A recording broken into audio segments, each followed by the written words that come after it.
estamos aqui com a patrona da Feira do Livro de Gramado, escritora, professora e escritora. Sim. Maru Barbieri esteve dando uma palestra aqui para os jovens, adolescentes, e nós achamos muito interessante como a senhora conduziu ali a palestra com eles, numa idade já em que eles já estão questionando muitas coisas, né? E, então, não é um público fácil, né? Não é um público fácil, né? Mas a senhora colocou muito bem desde a parte do início da infância, né? Aquelas histórias ali. E nós gostaríamos de saber um pouquinho mais da sua história, assim. Como é que a senhora se tornou escritora? Como é que chegou de professora e dar esse passo? Ou se ele já estava sendo formado durante o magistério? Ah, sim. Já estava sendo gestado, digamos assim, né? Dentro da minha cabeça. É que, realmente, eu sempre fui uma pessoa que li muito. Eu sempre gostei muito de ler. E eu sempre gostei muito das palavras, sabe? Eu sempre tinha curiosidade, eu queria saber o que significam essa ou aquela palavra. E eu tive uma oportunidade muito boa. Meu pai, que era engenheiro militar, como tu és um engenheiro, ele sempre zelou muito pela nossa vida cultural. Né? Ele nos apresentou a música, tanto que eu gosto muito de música erudita, eu toco piano desde pequenininha. Então, essa oportunidade que eu tive, eu acho que acabou me levando para ser uma pessoa que presta atenção nas artes. E por conta disso, eu me aproximei muito da literatura, eu ficava encantada com as histórias. Quando eu fui trabalhar como professora de literatura e de gramática também. Mas a gramática nunca me encantou, tu sabes? Eu sempre preferi trabalhar com a literatura. Porque eu pensava assim, ó, se eu quero mostrar para eles o que de melhor existe nos textos, né, feitos em português, eu tenho que pegar o que de melhor existe, que são os textos literários. E na verdade, como eu estava contando ali para as crianças, para os jovenzinhos, num determinado momento eu tive a curiosidade de saber como é que nós podíamos encantar as crianças e as professoras das crianças. Porque o grande lance é o mediador, né? Mediador de leitura é o que falta. Então eu fui para trabalhar junto às minhas colegas regentes, lá, porque eu trabalhei sempre na mesma escola, uma escola particular, a quem eu agradeço muito, porque era uma escola muito, muito especial. Lá era assim, se nós tínhamos uma ideia, a gente fazia um projeto, levava para a nossa diretora, e ela dizia, vai lá e faz. Se ficar bom, nós vamos manter. Se não ficar bom, a gente avalia e daí passamos para um outro projeto. Então, sempre nos deu a possibilidade de criar e a possibilidade de errar também. Porque ninguém era absolutamente culpado de, porque errou, né? Não, a gente tinha essa liberdade. Bom, então eu resolvi fazer essa experiência. Fui lá, junto com as minhas colegas, professoras, com quem eu aprendi muito também, porque tem coisas, as professoras das séries iniciais, elas são especialistas em criança, coisa que o professor das séries finais não é. São universos muito diferentes. Tratar com jovens e tratar com crianças são coisas diferentes. Então, eu fui para lá dizendo, eu vou descobrir como é que a gente faz. E, na época, foi quando a literatura infantil começou realmente a se desenvolver, foi nos anos 80, final dos anos 80, anos 90. Então, eu tive também uma sorte de encontrar uma variedade muito boa de textos para poder trabalhar com os pequeninhos. E aí eu fui descobrindo, olha, a gente pode brincar, a gente pode entusiasmá-los para escrever pequenas histórias, nós podemos fazer pequenos livrinhos, mas, fundamentalmente, eu vou ter que apresentar para eles um acervo muito qualificado de textos literários para crianças. Porque se tu trabalhas sempre com textos de boa qualidade, quando tu usares um texto de má qualidade, as crianças vão perceber. Elas rejeitam. Então, essa ideia me fez muito bem, tanto que esse projeto era para durar 2 anos e ele acabou durando 10 anos. Eu passei 20 anos trabalhando com os jovens e depois passei 10 anos trabalhando com as crianças. E com as famílias, porque como era uma escola que tinha condições financeiras, quer dizer, os frequentadores tinham condições financeiras, era uma fundação administrada pelos próprios pais, a gente comprava muito livro, sabe? Quando chegava, cada trimestre a gente comprava 3 livros.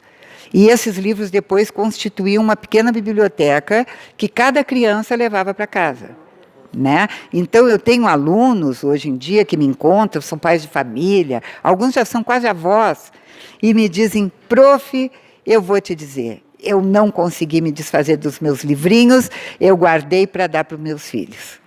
Tem uma coisa linda, um depoimento muito lindo. Por quê? Porque eu mostrei para eles que a gente pode amar os livros, que a gente pode colocá-los no nosso universo, porque eles, para uma pessoa gostar de um livro, ela tem que conviver com ele. Né? Como é que tanto que eu fiz muitos projetos com algumas prefeituras de fazer livros que foram doados pela prefeitura, um para cada aluno. Sabe? Eu convidei um outro colega meu, ele fez um texto para os jovens estudantes de 5º até não, agora não é 5º, 8º, agora é de 6º a 9º ano, e eu fiz um texto de 1º a 5º ano para as crianças dessa faixa etária, usando elementos da própria cidade, sabe? Colocando as personagens circulando pela cidade, enfim, o que fez o meu colega também. Então, por que eu penso, e continuo pensando, assim que eu achar outro município que se disponha a utilizar verba para fazer isso, eu vou propor. Por quê? A criança que não tem um livro em casa não pode desenvolver amor pelo livro. A gente não ama uma coisa que a gente não conhece. Não é? Claro. Hoje em dia, nós temos uma tarefa ainda maior, hein? Porque hoje em dia, tudo se consegue pela internet. Informação não é mais um apanágio dos professores. Não são mais os professores que detêm o conhecimento. O conhecimento está liberado, está democratizado. A grande tarefa do professor, e que eu acho que já era na nossa época, e nós sabíamos disso, é selecionar, organizar, entender aquilo que a gente leu, aquilo que a gente ouviu, aquilo que a gente viu. Professora, mais uma pergunta para a senhora. Seu conhecimento é um conhecimento muito vasto e a gente não pode perder a oportunidade. E através dos filhos, isso nós temos notado nas escolas municipais mais carentes, através dos filhos a literatura está chegando aos pais também. É verdade. Que não estavam acostumados. É um caminho inverso. Porque antigamente eram os pais que traziam os livros para as crianças, eram os pais quem contavam as histórias, eram os avós quem contavam as histórias. Hoje em dia, a escola está sendo o grande centro cultural, quer a gente queira, quer não. Né? Em todas as comunidades, quer dizer, a escola tem mais esta responsabilidade. Né, que é de abrir essas portas, essas janelas para esse mundo bonito da literatura. Então, por conta disso, a escola, sabendo da sua tarefa, está aumentando o acervo das suas bibliotecas, está procurando, nem que fossem doações, né? Elas querem ter livros à disposição e entendem que a leitura é importante. Porque qualquer leitura de uma narrativa, de um livro, de uma história, é também uma narrativa de vida. Na medida em que, quando a gente lê, a gente se identifica com elementos da narrativa. Né? Então, às vezes, um livro faz com que eu me entenda melhor. Porque aquela personagem acabou fazendo alguma coisa que me permitiu entender, mas se isso pode acontecer, né, por que eu não penso nisso? Provoca mudanças nas pessoas, inclusive, transforma as pessoas, né? a literatura, o conhecimento.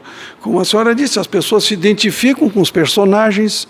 Puxa, eu podia também fazer isso, né? Ou se eu não posso fazer, que bom que alguém fez por mim. Né? Quer dizer, a fantasia não tem limites, e a fantasia, está mais do que comprovado, é um dos elementos, uma das características, uma das qualidades que nós temos e que nos ajudam a ser pessoas sadias. Porque nós somos, no fundo, nós somos animais selvagens, que fomos domesticados com esse verniz de civilização. Basta a gente pegar um jornal, a gente vê o homem bestial que existe em cada um. Então, basta andar pela cidade de carro. Também é o exemplo mais prático, né? Completamente. Então, o que me parece assim interessante? Que o homem, ele pode, de alguma maneira, resolver os seus traumas através dessas outras oportunidades. O cinema, o teatro, a literatura, é claro, né? Porque a literatura lida com as coisas nossas. Eu estava explicando para os jovens. Quando você vê um filme, está tudo pronto. Quando você lê um livro, não.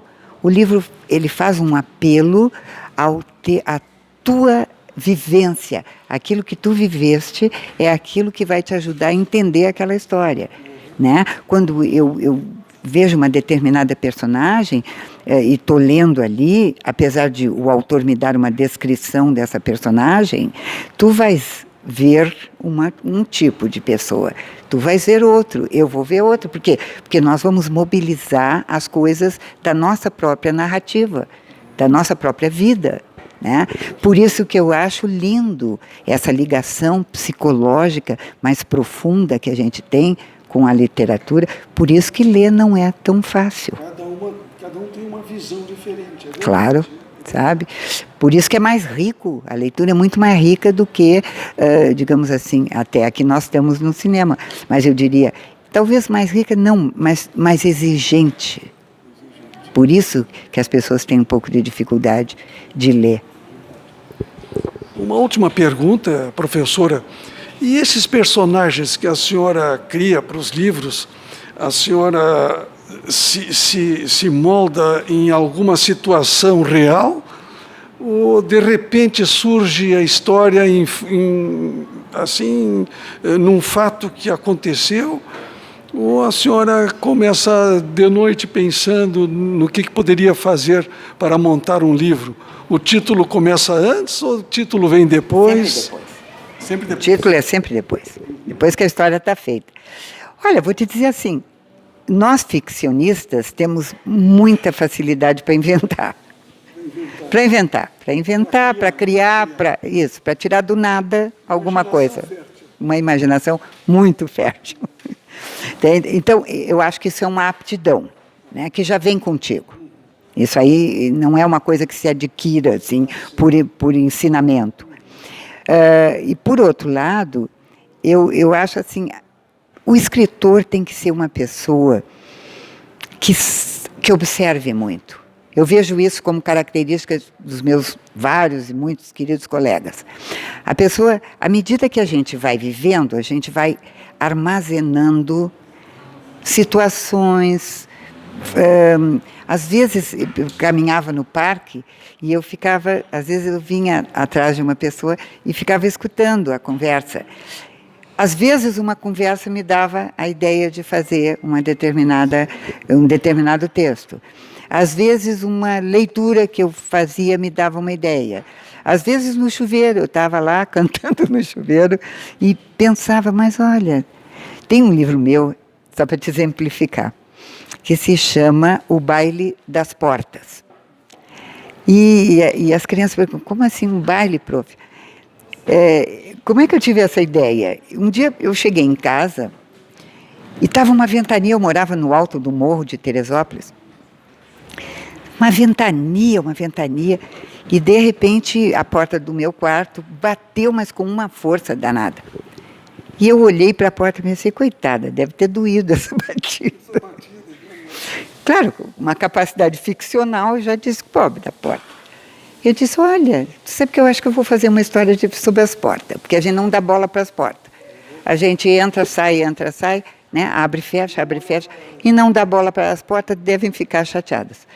Aí, eu comecei com uma história numa cidade onde as portas ficaram muito chateadas, porque ninguém dava bola para elas, e resolveram fazer um baile para chamar a atenção dos moradores. Aí as portas todas, no dia do baile, as portas todas saíram e as casas ficaram todas abertas. Comparando com as pessoas até, né? A porta, ela pode ter um significado filosófico.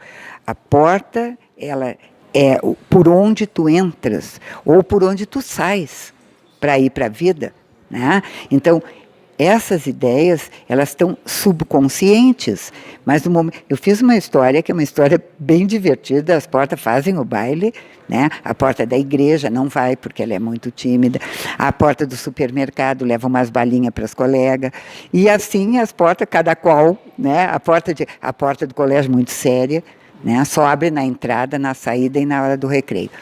E então, quer dizer, eu coloquei nas portas aquilo tudo que a vida tem, né?